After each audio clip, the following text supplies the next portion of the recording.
তুমি কি জানো, আত্মা একবার আদালতে সাক্ষী দিয়েছিল। 1897 সালে আমেরিকায় গ্রিনবায়ারে এক তরুণী হঠাৎ রহস্যজনকভাবে মারা যান। তার স্বামী দাবি করেন তিনি বাথরুমে পড়ে গিয়ে মারা গিয়েছিলেন, কিন্তু তার মা কথাটা বিশ্বাস করেনি। তার দৃঢ় বিশ্বাস ছিল তার মেয়েকে কেউ হত্যা করেছে। তার নাম ছিল এলভা জোনাসু। 4 রাত ধরে মেয়েটির আত্মা তার মাকে জানায় তাকে নির্মমভাবে হত্যা করা হয়েছে গলা টিপে। মেয়েটির আত্মা তার মাকে এমন নিখুঁতভাবে বর্ণনা দিয়েছিল তার মার্ডারের।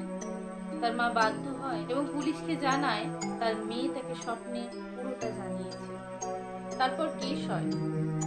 আদালতে মেয়েটির ঘটনাটাকে শুধুমাত্র গল্প ভাবা হয়নি, দেখা গেছে ময়না তদন্তে তার গলা টিপে হত্যা করা হয়েছে, গলার হাড় ভেঙে দিয়েছে। আদালত স্বামীকে দোষী সাব্যস্ত করে। ইতিহাসে এই প্রথম কোনো আত্মা তার দোষীকে ধরিয়ে দেয়। আত্মারা কখনো চুপ থাকে না, কখনো কখনো ন্যায়ের জন্য তারা আবার ফিরে আসে। তোমাদের কি মনে হয়? কমেন্ট করে জানিও। আর এরকমই নতুন নতুন তথ্য পেতে আমাদের চ্যানেলটি অবশ্যই সাবস্ক্রাইব